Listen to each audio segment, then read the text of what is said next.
Across the Golden Gate Bridge in San Francisco, on the shores of the bay, is beautiful Sausalito. It's a really gorgeous little kind of country town, if you like, so close to the big city. Population around 7,500.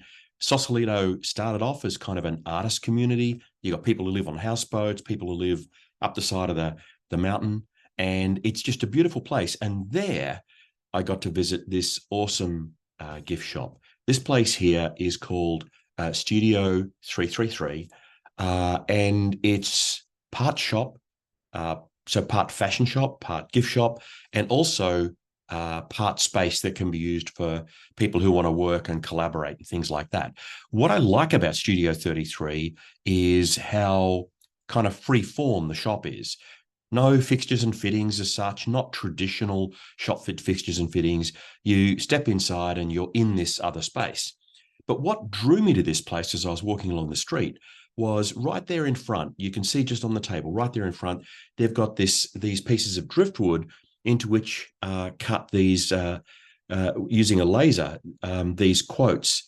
And they're spaced out in a way that really compels you to look at them and take them in. They're really quite enticing, quite an easy thing to understand. Once you step inside, you've got lots of different textures, colors, shapes, with all of these kind of found objects. You know, you've got this sort of easy chair down here, then you've got a round table here with some products on it, some cards, you've got some fashion over here.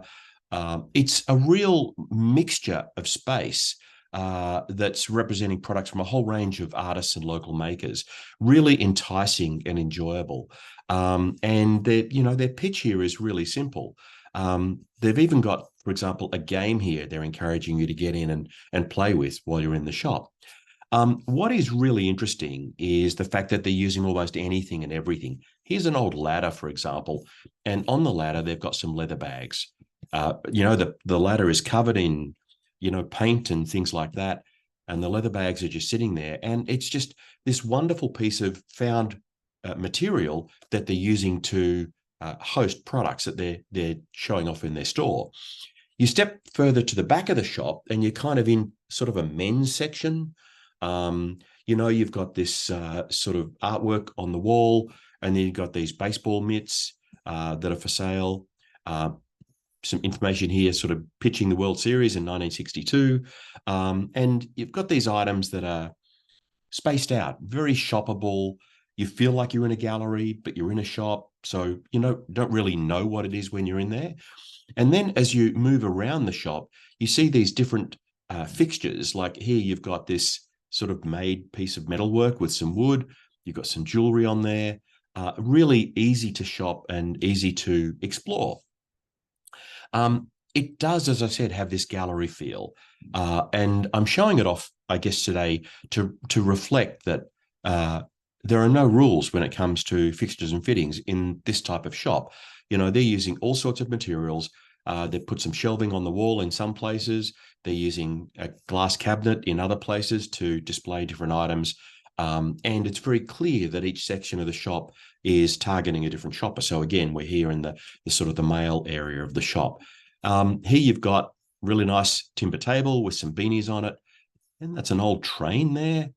And then an old box and an old account register.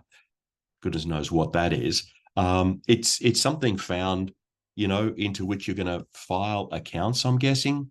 It's got a price on it, so it's being sold as a vintage item, like you might see in an antique store. But hey, this is a fashion shop and this is a gallery. So, who's to say what we can put in shops? Then you've got this old refrigerated cabinet into which they've put a whole bunch of products. Down the bottom, you've got this Pooh and Christopher Robin book. You got a couple of those. Then you've got some more books. You've got some other antique sort of items. These are all items sitting in this sort of this old refrigerated type unit. So the space itself is eclectic, as you can see. It's not designed for high volume. It's really designed to create this kind of foraging retail, this treasure hunt retail type experience. And I think in retail settings, certainly in rural and regional situations where you've got a ton of space, something like this can work really well. At the front, they've got this unit that they've just made for themselves. And on one side, they've got these thongs or flip-flops that they call them over there.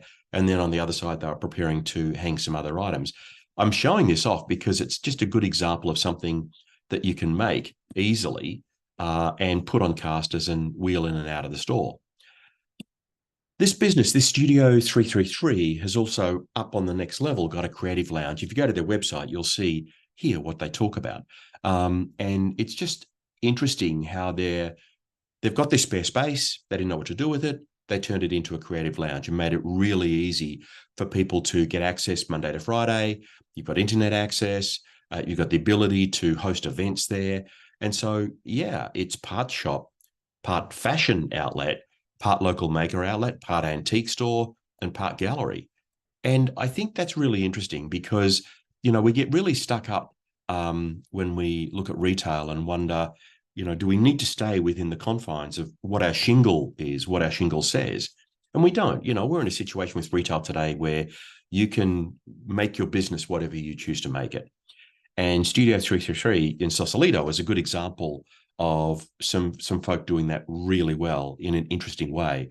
It wasn't a destination store when I was in Sausalito. I just happened to be walking past and I thought, this looks interesting. Let's go in and have a look. And I think that's got to be a goal of ours in retail, is to create shops that from the street front look interesting enough for people to take a few moments to go in and check them out. That's what local retail is, after all. Thanks for watching.